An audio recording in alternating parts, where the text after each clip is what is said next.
There we go. So, welcome. Please, yes. I have Good evening. So now we're kind of official and getting going. Oh, here he is. He is. Should we all introduce ourselves again? Oh, yes. But I will. I'll kick facing the wrong way, Joey. Okay. Is it a trophy? A trophy, or is it a vase? It's a lamp. You might find putting your Apple headphones on or whatever, or other brands do make headphones. Oh, I should turn my ear. Logitech.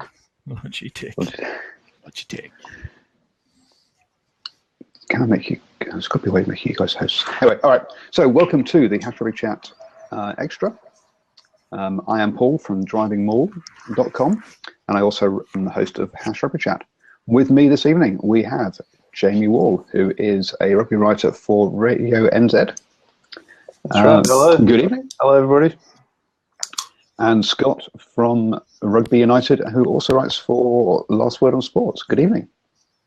Good day. How are you today? I've been at work, so I've done my 50 hours this week, and now I've got to take my 48 hours of break and try and fit in as much as I possibly can without sitting in front of the TV for the whole of Bathurst.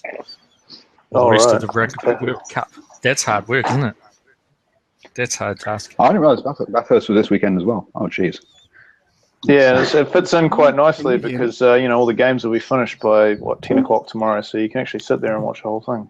If that's what you could, but there is going to be another one of these at 10:15 tomorrow morning with some UK rugby writers. So I have another one going on. So if you guys want to pop in and listen, do. I'm looking forward to Uruguay. I'm looking forward to it. I'm like to see if they can really command a game. That would be a good response, yeah. It would be. Should I finish off the introductions and say hello to Mr. Joey? Mr. Joey, yes. So go on. Well, is it Mr. or is it Joey? I mean, it's the first time we've actually talked. Joey, okay. Hey, Joey. I think you need to turn your camera around and maybe put some headphones on because we can't hear you. So Joey is from the Rugby Business Network and joining us. And do you do any writing as well, or just? You're just having technical issues. Okay, cool. We'll come to you when you've got your technical issues sorted. So Scott, let's kick off then. So All Black selection against Namibia. What are you thinking? I'm thinking. I was just reminded today. There's probably 2 forwards, maybe 3 forwards that aren't in that number, in that 8. The backline looks fairly set, and Ben Smith is continuing a pretty prolonged season, in some opinion. But altogether, you throw Naholo onto the left wing in a bit of a trial situation. But I have an instinct that if it doesn't work out, probably a better intermediate left wing might be Sonny Bill, or maybe moving. Sorry, am I wrong? Fikuto is not there. So it is only Sonny Bill and Barrett. So Barrett is the fullback cover. They could move Ben Smith, but he doesn't play left wing either. So I'm thinking Sonny Bill to come in on the second half as a left wing, a bit of injection. And I wrote my article about the Georgia game pretty much straight after. And then you watch it a couple of times and you think to yourself, some people are doing okay. Reed is not necessarily in form. So if they do, they've got 3 locks. Not going to switch to locks. Are they going to bring in another flanker? So Messam goes to number 6. Or does Messam come in and go to number 8? Could be a choice there. Yep. Otherwise, I'd give him a good striking force. A good strike force. Yeah, I feel the most interesting selection for me is definitely Naholo. on the wing and them leaving out Sevilla. And as I mentioned in the article I wrote, is this simply just a case of giving him game time, or is it an opportunity for them to see how they'll go without Julian Sevilla there and whether it's worth pursuing that? Yeah.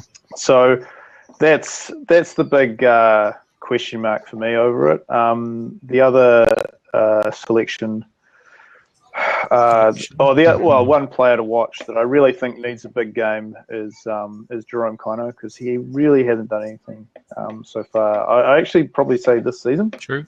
And the way that the Australian loose forwards played last weekend is definitely a sign that this is what we might be facing when the business end comes around. And he really needs to be a bit more of an effective player on the park to be able to do that. So if anyone needs a big game, it's him. I agree with Reid. If Kano's out of form, I think Reid's probably slightly up the chain a little bit. But the rest of them, the only thing I really want to see out of this is that Dan Carter kicks his goals. That'd be great. And if not, can they get someone in there that can? But other than that, it's a pretty predictable lineup. Yeah, thanks, guys. I'm going to have to step away for a second and make a phone call. So I've made you guys hosts. So we need to move on to the talking about. I know you want to talk about Habana and Lomu. So I'm going to pass that one to you guys. Sure. Yep. It's an eternal question, maybe. Yeah. Eternal question. Well, I don't think there's. I think it's pretty difficult to compare these two guys. Yes. Really, and I think Brian Habana's come out and said it himself. He says, I don't even. He said something along the lines of, "I don't deserve to be put in the same category as him," because they're such different players. I mean, Habana's what 90 kgs, 20 kgs, absolute top playing weight. Yeah. Lomu was what 120. And, you're talking about a guy who has been a very, very good player for the Springboks, probably in, the discussion of the top wingers of all time. And he's just had a very solid career. Not taking anything away from him, he's a great player. But you're talking about him, comparing him to a guy who literally changed the face of rugby union and dragged it into the professional era. You're talking about the most important rugby player of all time. So you really can't compare the two. That's the way I feel about it anyway. But I am an All Black fan, so I'm sure some South Africans will disagree. I think there does need to be the conversation, the pro and the con. So let's look at the strengths of Lomu were in his thighs. So obviously he could batter people away, couldn't he? And Habana's probably got more of the. He's probably developed recently. Hey, g'day. Is that Joey? Yeah, sorry. That's all right. We can just hear you. So I agree with what you were saying as well. So keep going. Oh, no, that's cool. Cool. Oh, we can hear you. Excellent. Yeah. That's you might have some VDU issues, but we're happy to. If we can hear you, then come on in. Reverse the camera. Doesn't give me any options on the screen. Don't you worry. What's your thoughts on the Habana comparison and the try scoring? Well, I think firstly Habana has, in his true fashion, humbled himself in comparison to the big man Lomu. I think they bring different dynamics to the sport in both the eras. Obviously, when Jonah was finishing up, Habana was just coming up through the ranks. Mm-hmm. But I think they both bring and have brought different skills and skill sets to the game. They're both known for different areas of being wingers. Habana was just pure out and out speed. He could beat his adversaries, his competition, his opposites with in and aways or just straight out the side, And Jonah had the option. He had the option of the fend, the sidestep, the just bowling them over or outsprinting them. Yeah, going over Mike Catt. Mike Catt said that he had two options to tackle normally, which I think he tried to, or to like a log and try and trip him up. And he wasn't really successful at either task. So, but yeah, Habana has played more tests. Obviously, the strike rate is just different. And Habana, you said, Jamie, that Habana had played more tier 1, No, Jonah had scored, I think, they both scored 15 tries in World Cups. And Jonah has scored 13 of his 15 against tier 1 sides. Okay. And Habana, I'm not 100% sure, but it's nowhere near that many. So that just goes to show how effective Jonah was against a good team. Yeah. Of course, he never got one against South Africa, so would have been handy if he got one on another side. Yeah, no, it's because Habana picked up a couple against or something against USA and stuff. I think so. He's definitely got some tier two guys there as well. But it's But to keep kept fit for that length of time and to keep going is pretty impressive though as well. To be at the top, absolutely. So Paul, we can hear Joey. His camera's not being able to be reversed, so he's here. Okay. We'll give him the jazz hands. Yep. Click for props. There you go. 3, 4, 5, 6. There we go. He's got more than the rest of us. So, actually, Joe, there was one thing I wanted to go off topic for about this. I don't want to go over the sort of England losing too much, but as a business network kind of guy, from a business point of view, England going out, do you think that's a big going to be a big impact? Say that again. The last couple of lines you just mentioned.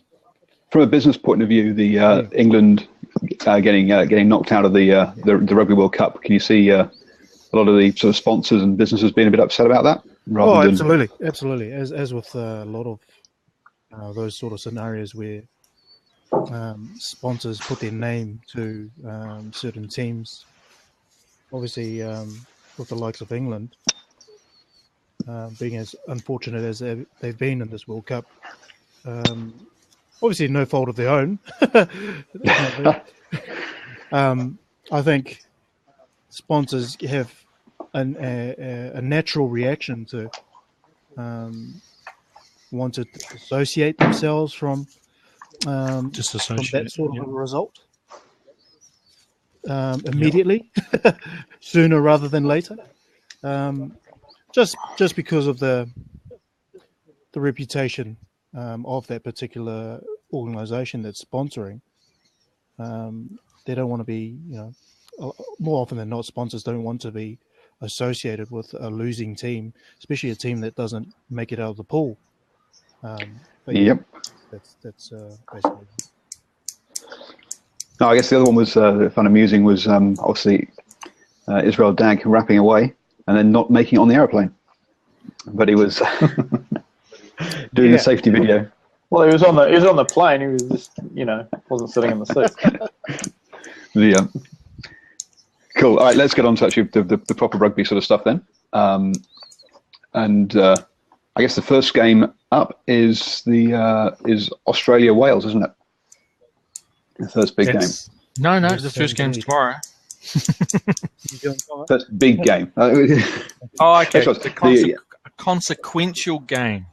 Okay. So yes, you're talking definitely the tier 1, the pool of squabbling deaf. Yes. Yes. Imagine that. Plus. So, Jamie, you were already talking about the pooper, and obviously Hooper's banned for this one, isn't he? Hooper. Mm. Yeah. I mean, probably fair enough too. You can't do that, and he deserves a suspension. The other guys, I mean, the big question mark is if he's getting suspended, why isn't Sam Burgess? But I mean, that's a different issue. I just think for this game, I think the Wallabies, it'll be a similar result to last week. I think the Wallabies are just too good. personally, I think England were really unlucky when they lost that game to Wales. They played all the rugby for the first hour and just didn't manage to get away from them. And so that really says to me that, the Wallabies are a good 20, 30 points better than this Welsh team, especially considering that they've suffered even more injuries now. So I don't think it'll be close at all. I think that the Wallabies are playing really good football at the moment. And they're going to thrash them. That's going to be the end. That'll be Wales limping into the quarterfinals. Wow. Okay. Yep. The Scott, you see it's going the same way? No, I'm not. No, I'm not. Not in a big win, but yes, I'm probably leaning towards Australia as a performance. But I'm certainly not discounting the Dragon. It could go either way. You're right, Jamie. There could be a bit of a blowout, or possibly are we talking in the goal range of 2 tries, possibly 2 scoring movements. I don't think there'll be a drop goal, but who's to say?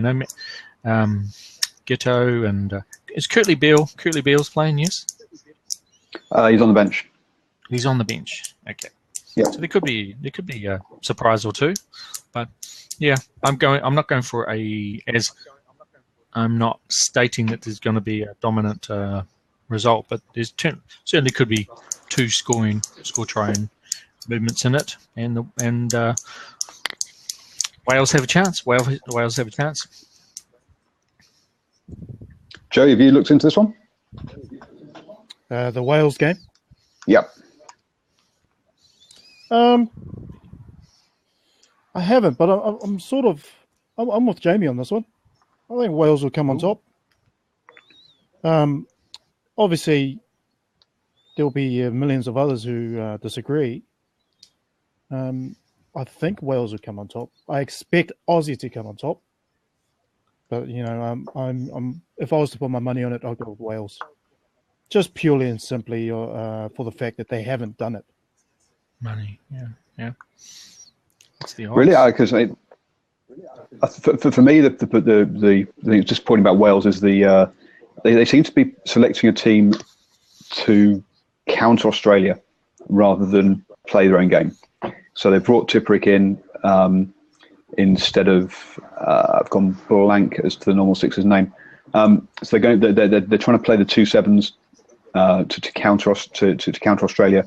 They brought no, Faletau's 8. He's still there.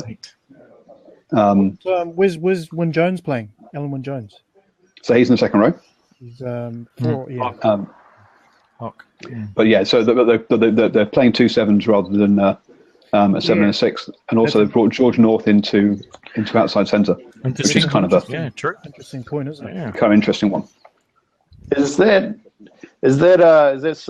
loose forward selection due to them actually wanting to counter Aussie's tactics, or is it just because they've got no one left? I don't think he was injured. I could be wrong. And there will be lots of calls pre-tournament to get Tipperick in there. He is a very good player and very good linking player as well. So he is good in that department. So it definitely is. They got an embarrassment of riches in that position.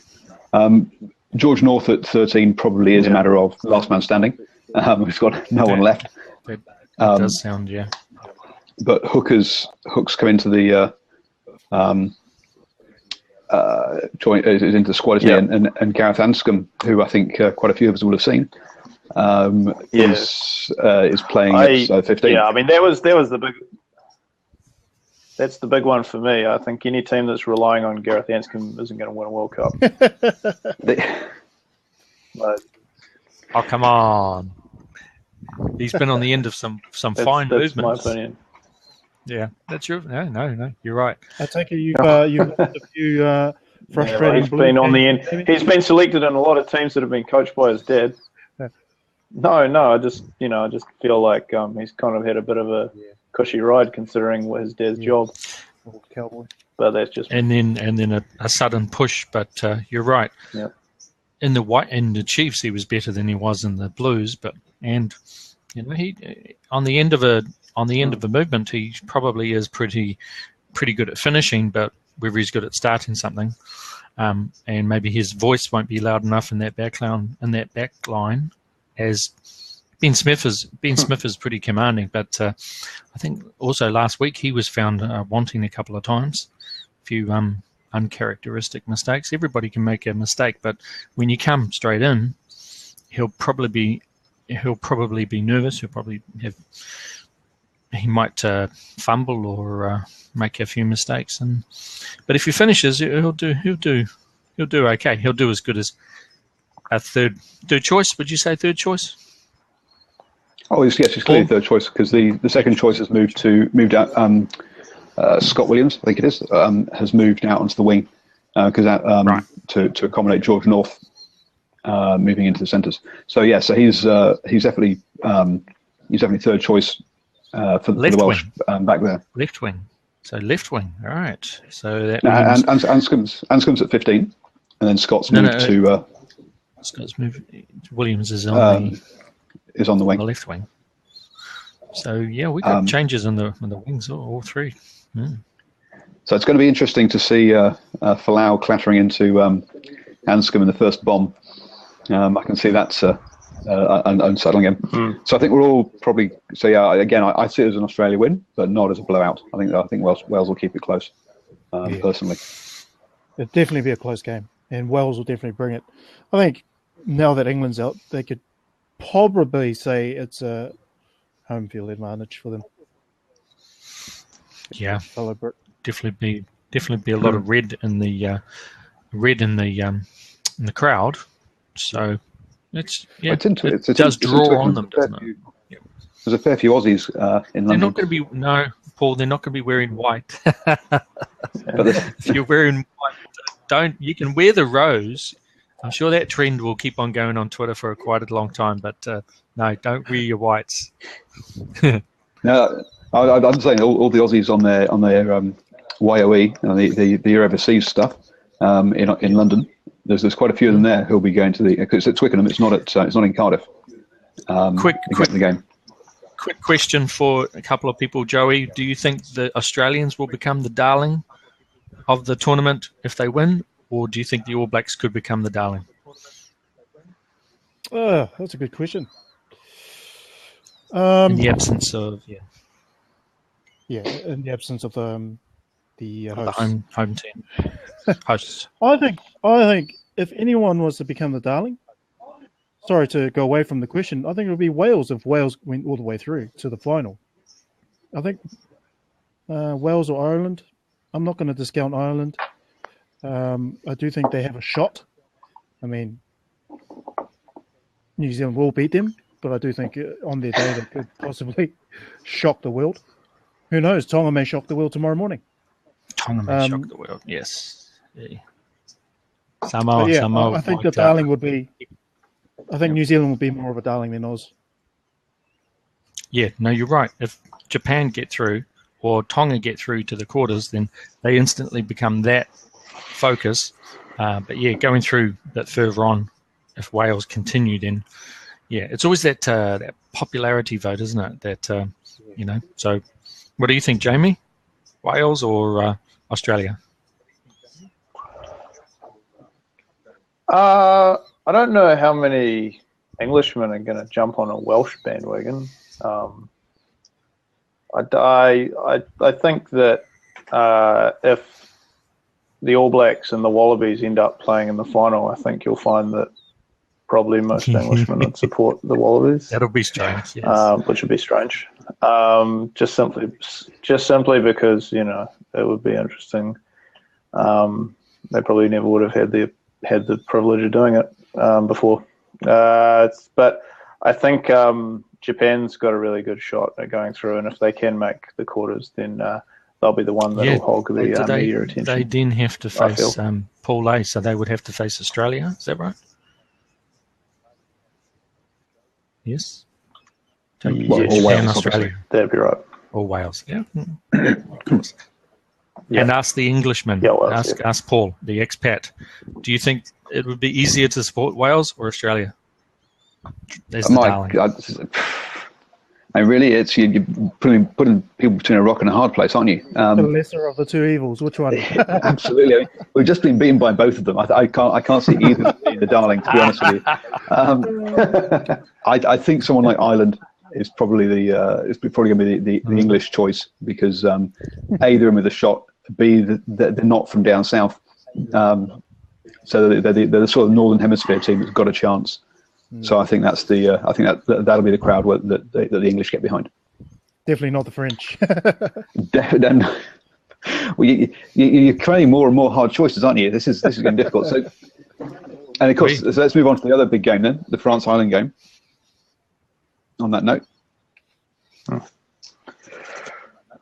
Well, yeah. I mean, you just said that Ireland, you feel they've got the better shot. I don't think they do. I think they're going to lose to France in this game, and then they're going to lose to the All Blacks, and they're going to lose badly to the All Blacks as well. France and Ireland have a history of playing terrible World Cup games. I think they've played two of the worst games I've ever seen.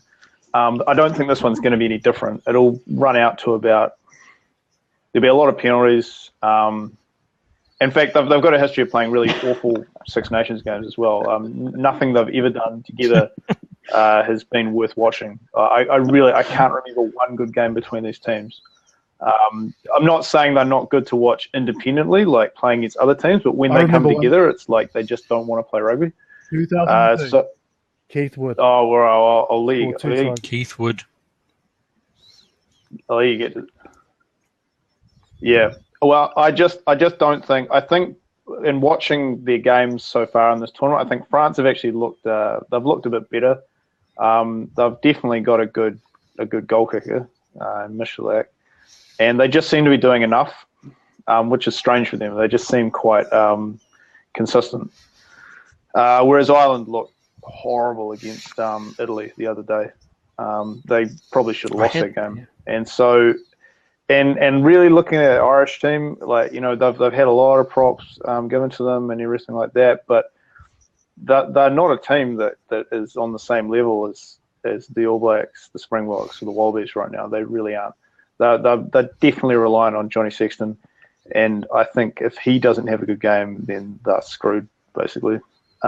So that's my opinion on it. I think they're going to be taking the low road into a quarter against the All Blacks, which today is a team that they've never beaten. They're not going to beat them this time around.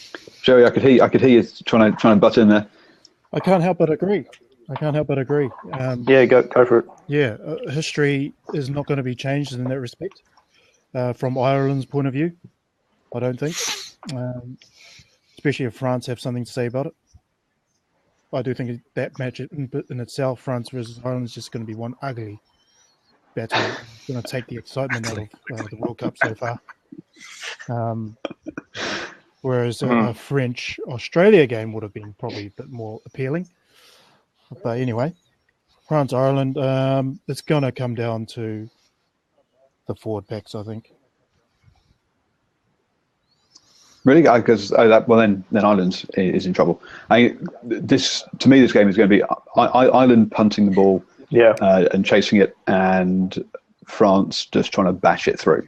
And I think that's going to be basically the entire game is France bashing it up, losing the ball with an offload, Ireland getting it and kicking it, and repeat.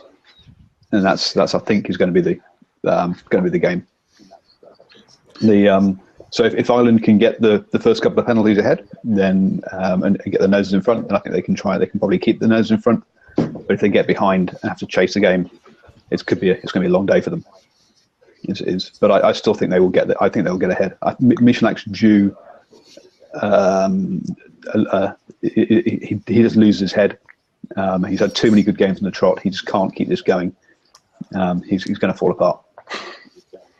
Freddie. So that's my prediction. Freddie's going to go Kruger. They have a nightmare.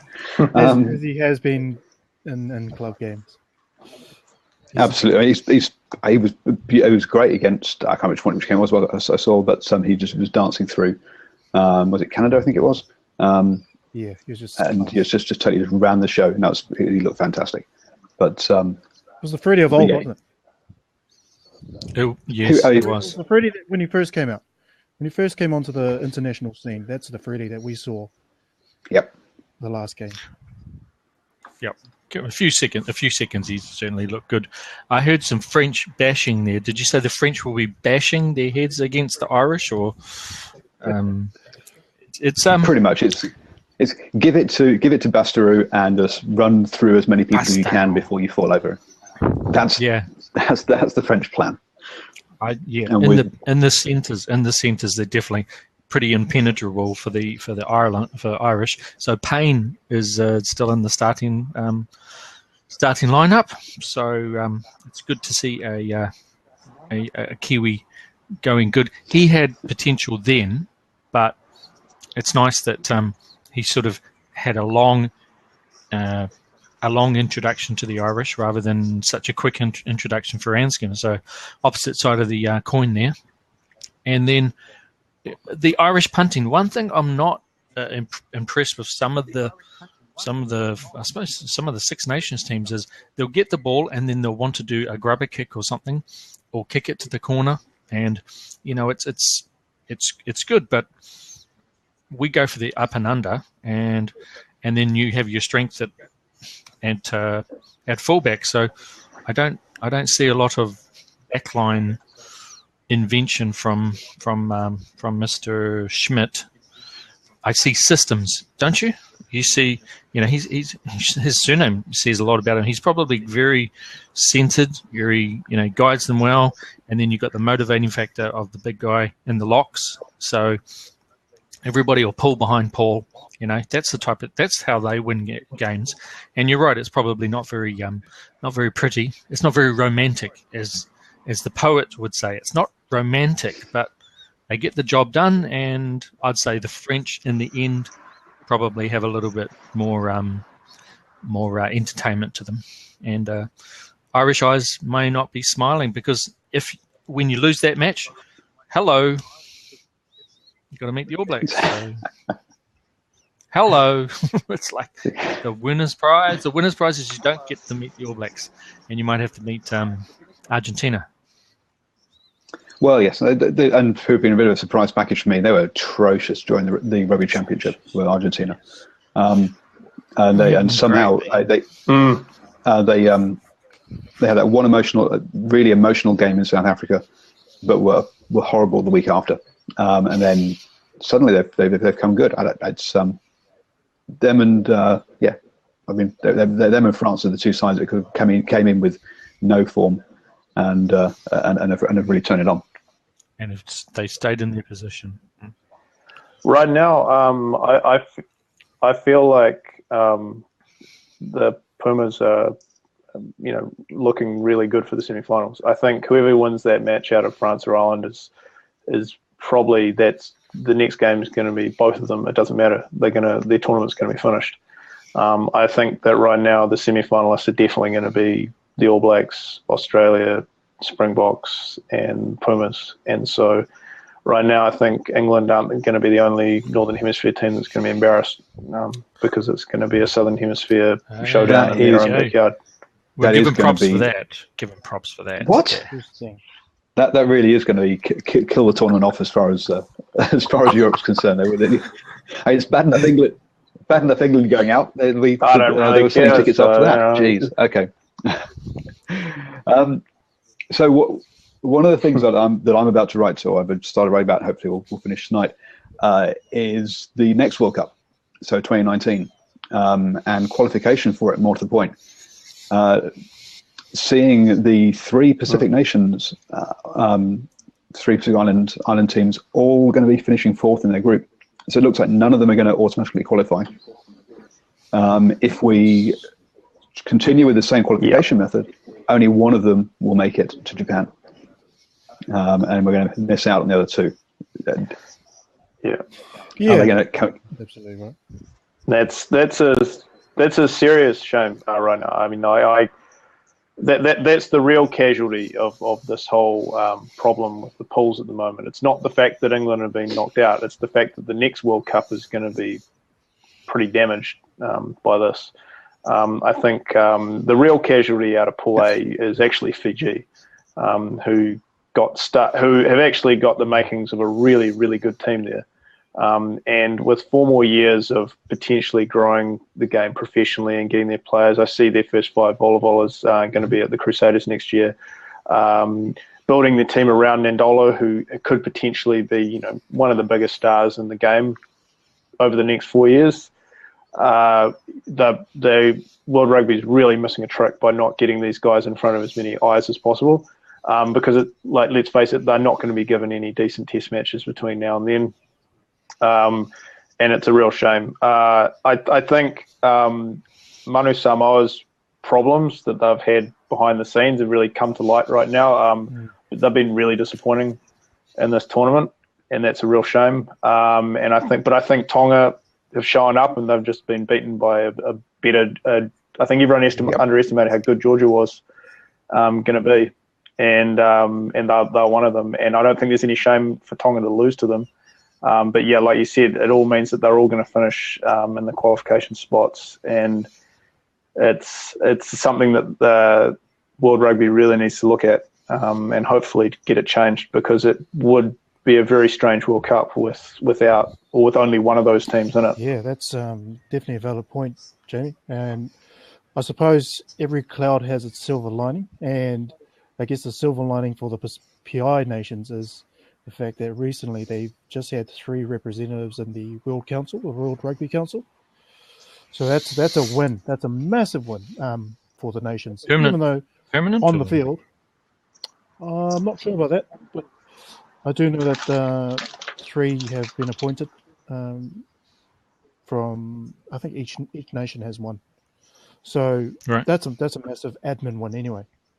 And I know that'll help. Maybe not the next World Cup in Japan, maybe the World Cup after.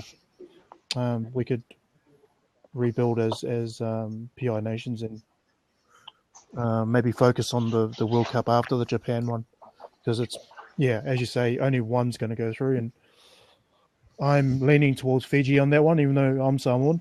I think Fiji will be the representative of the Pacific Rim. Well, Japan's there as well, but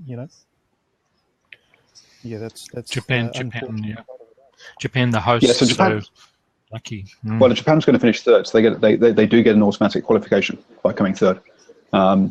But so you think that the rugby? Sorry, does it not count the fact that they're hosts? Is that not automatic? Yeah, they're automatically if they finished outside the top 3, then there were going to be 7 places for the regional qualifications. Because they're in the top 3, there'll be 8 places plus the 1 repechage. Something I've been reading up on before this.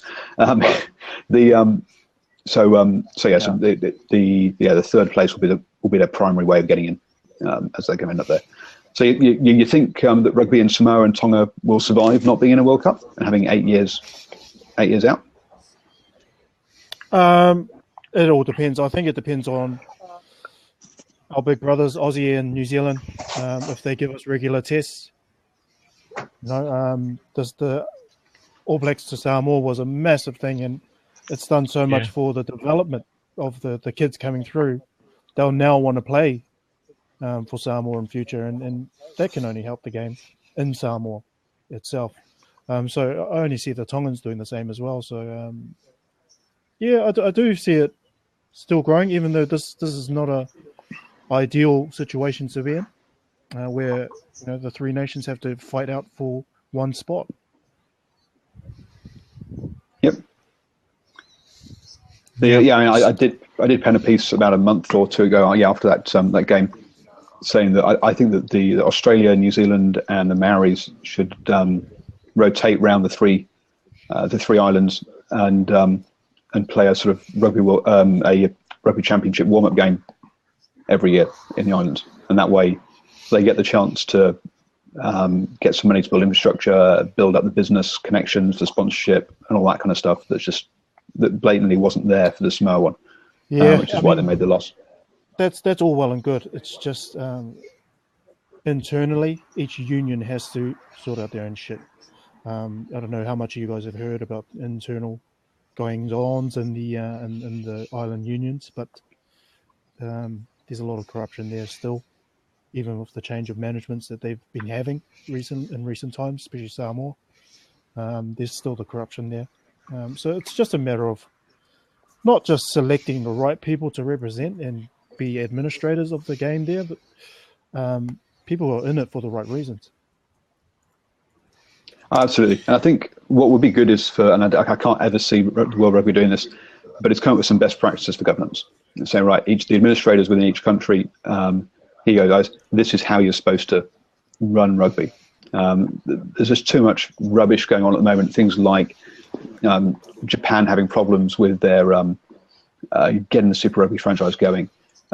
In the States, the problems between the National Rugby Football League that's trying to set up and the union not talking to each other. That's led to at least 4 games that I can think of that have been cancelled, with fans having already paid for flights to go to games. Like the Tigers are supposed to be playing the Rough Riders for several games, and it's just not happened. So it's not exclusive to the Pacific Islands by any stretch of the imagination. But I think some sort of guidelines would be good at that level to say, hey guys, this is how you run rugby. It's just not there. I feel like, and this might be an unpopular opinion, but I think the best case scenario for Ireland PI rugby right now is not so much getting one-off tests played in their nation, because we're kind of seeing right now from Manu Samoa that test against the All Blacks really didn't do much for them in terms of Rugby World Cup preparation. And I'm sure it was a great event and everything, and they put up a good fight and things like that. But I mean, it probably cost them quite a bit of money to do that. I feel like the best way forward is to actually get as many of those players playing Super Rugby, not playing overseas for a club where they're potentially getting shut out of playing for their test side, and they're close to home and they're close to a training base where they can get together a lot faster and a lot more effectively than they already are. And I think that's where the NZRU could really help them out, not just by gifting them a home test every now and then just because they feel as though they have to, because that's really how it came off as well. The NZRU did a really, really awful job of covering up the fact that they felt obliged to do it. They may as well have been wearing a sign around their neck saying, "Don't want to be here. We don't, we're only here because, pretty much. Just the fact that it got sandwiched in, halfway through Super Rugby, and they played it on a Wednesday afternoon, and it was probably the first All Black test I've ever seen where they selected it based on who was available from their Super Rugby teams, which is kind of unprecedented. So it shows how much the NZRU was really interested in it. But I think that if there was support was given for a PI Super Rugby team, they could be based here in Auckland. I think, playing every other week at Eden Park would be, draw some pretty good crowds. Right now, I reckon they'll probably draw a bigger crowd than the Blues. And they'd have some, really exciting players that people really want to watch. And like I said, you'd have the core group of your test sides in one place playing games together all the time. This is why the All Blacks are so good, because all their players are in New Zealand at the same all the time. They don't have to go far in order to train together, in order to play together. It's completely normal for during a Super Rugby season for the All Blacks to all get together and have some sort of training session, and that's how you make a test side better. That's why Fiji are doing all right now, because they've actually managed to do that this year. That's why they're doing well. Well, I mean, also in New Zealand, because all these franchises are owned by the union to a greater or less degree, they can also dictate that all the franchises try and play the same way, give or take. Whereas if you look at the way that the teams play in the Viva Premiership, there's massive differences. So when the players come together, they are changing style. They're not playing the England way. But going back to the rugby stuff, Tonga's not had a home game since 2009 against anybody. I mean, that's not even against Fiji, not even against Samoa. They've not had a game since 2009. So apparently their ground isn't up to scratch, and there is a new one online. I think part of the reason that Samoa failed and made that loss is they didn't have the business connections. And unless you regularly have something to talk to the businesses about, to build those connections, to get the sponsorship, to get those sort of business ticket sales, you're going to make a loss in that first one. Yeah, the first couple are going to make a loss. It's going to take several years to build up that not just the physical infrastructure, but the network of contacts as well, to make it happen. You're right, Joey. Again, though, with a little bit of help, they could at least be playing here in Auckland. Yep. It's like the next best case scenario. But no one in New Zealand really is going to help them out, and that's a shame, because it could have been something kind of unique and a good way to spread a bit of goodwill, as well as actually make rugby a little bit more interesting. Yeah, and with the new 4-year deal, there's not. I mean, Super Rugby's tied in now with the TV things. We're not going to get a Pacific Island side for the next 4 years. No. Yep. And that's a shame. It is. I guess the only final thing that I don't know you guys wanted to talk about was Tuolangi's ban, or have you already had a chat about that one? No. It's open for discussion. So 5 weeks for running into a guy, whereas Hooper gets 1 week for trying to take someone's head off. So what do you guys think about that? Actually, that actual physical action, was it the elbow that supposedly made contact with the guy's head? What was it? No, he's been done for knee to the head, raising the knee, or knee to the body, raising the knee. Yeah. Now, if you look at it, yes, he does raise. There is a bit of a movement there, but also the Japanese player gets himself in totally the wrong position. Yeah. And he's just got himself in the wrong position, and he's just been run over. So yes, there is a slight raise, but it's part of running. It's an exaggerated part of running action, and definitely not 5 weeks. That's just a joke.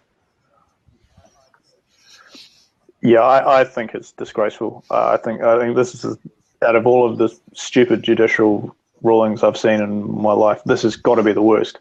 It's down there with fining him for wearing a branded mouthguard in the last one. It's petty. It's stupid. About that. It makes no sense at all, and it's completely hypocritical as well, because what's the one thing that the Rugby World Cup loves showing a highlight of is Jonah Lomu doing exactly that to Mike Catt 20 years ago, and having much worse consequences for him, and that's possibly the most replayed try of all time.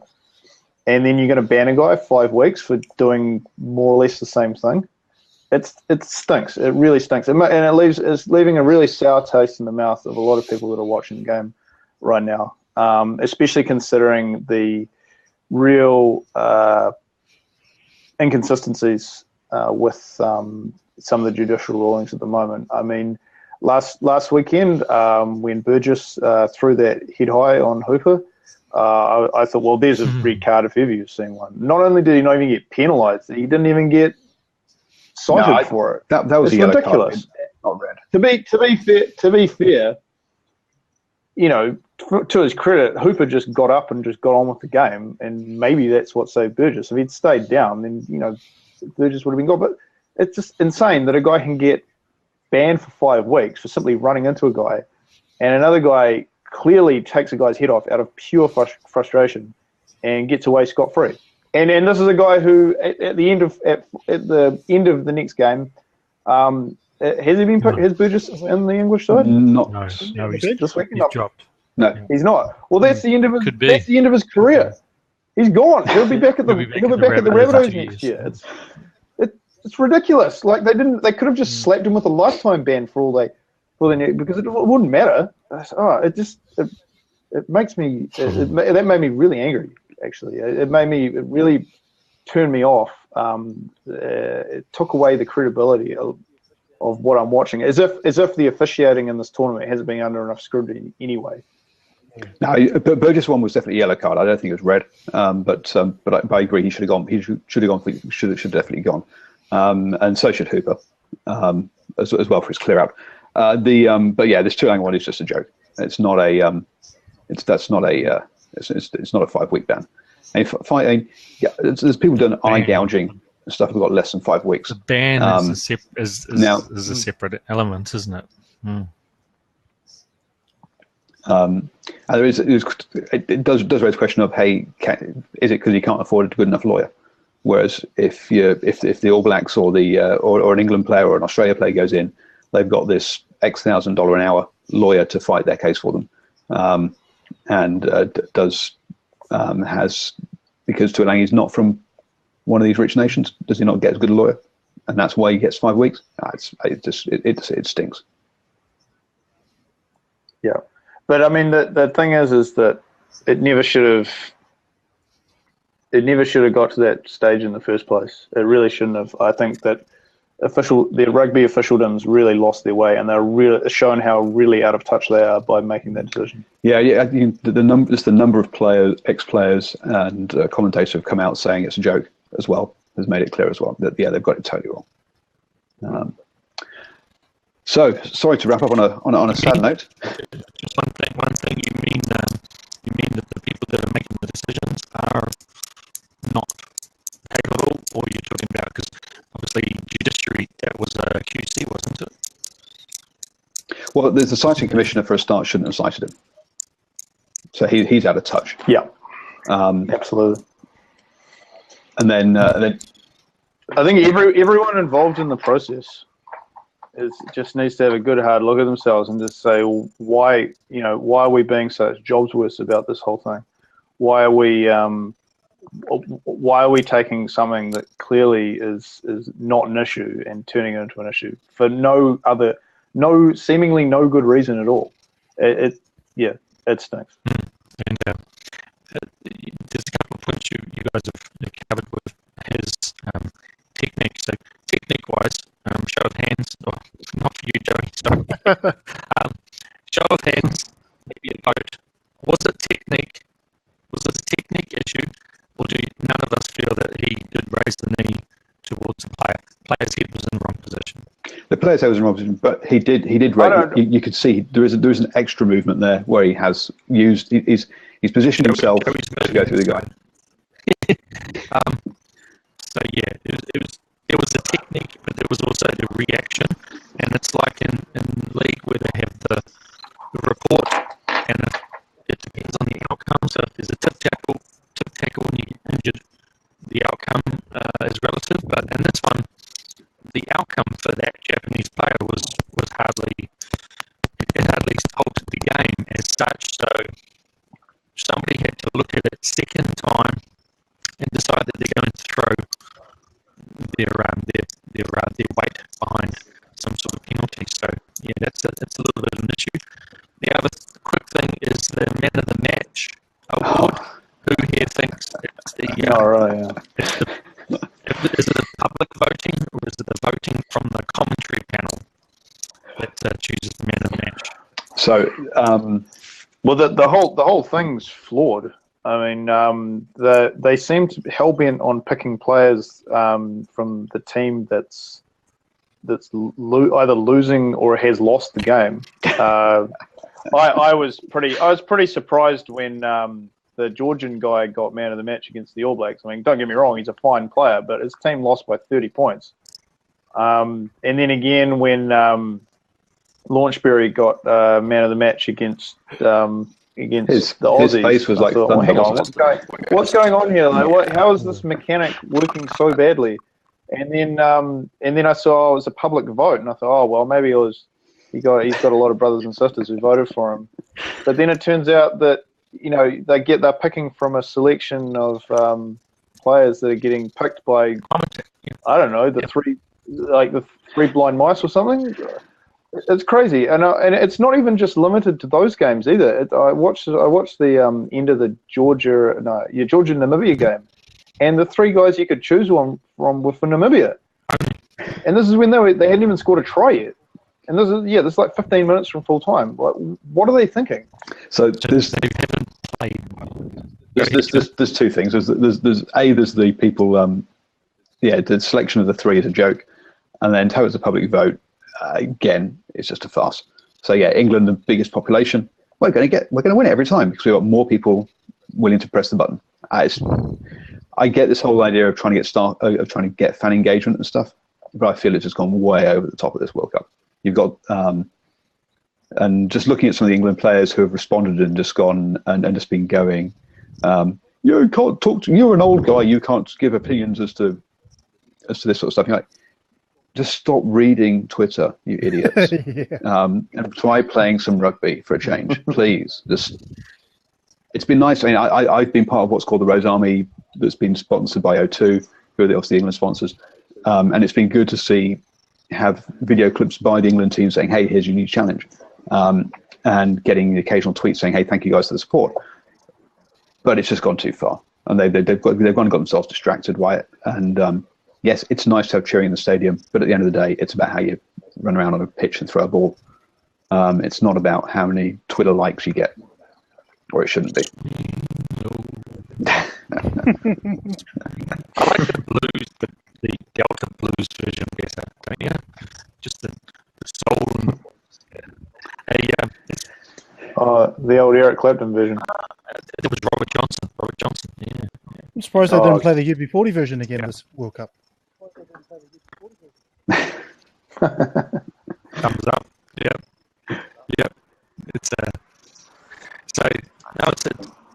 It's been good. Any good connection, good internet connection, Meadowbank.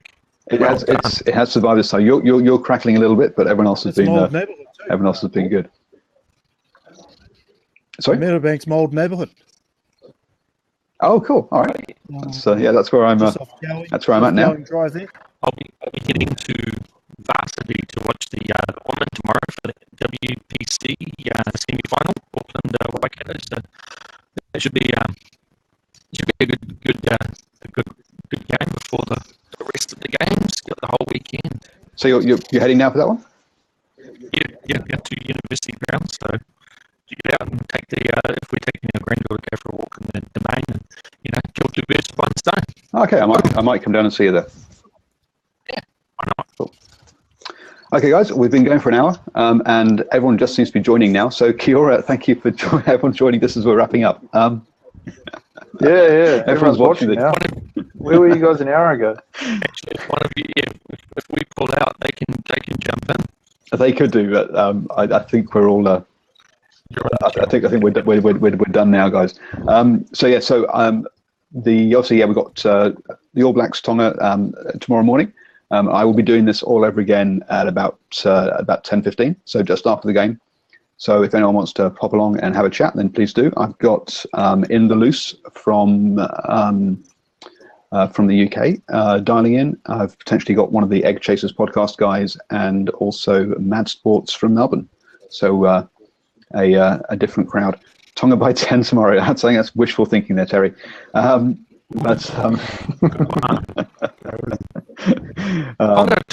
obviously they've got good heart, and it's just like you say, 2009. That's a long time to be without a home match, and now Samoa have got this great facility.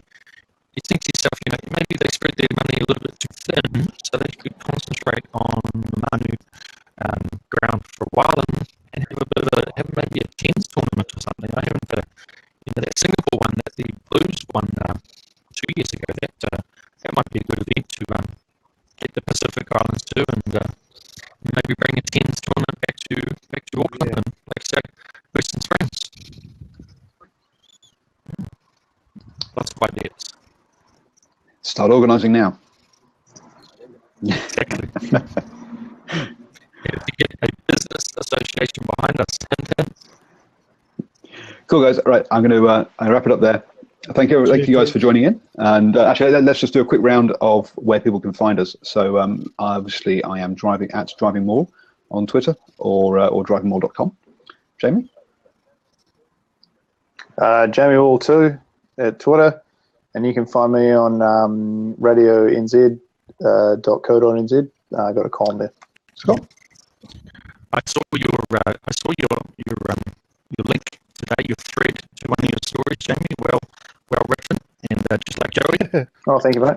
we didn't mind. So underscore, not dash, and I believe that if the All Blacks do come out swinging and get a good jump straight away, they can have a boring pitch in the middle if they like.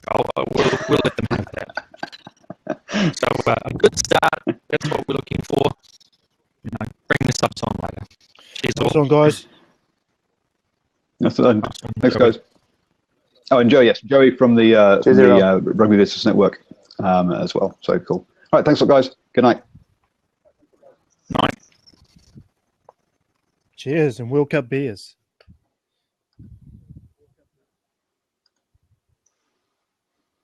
Sticking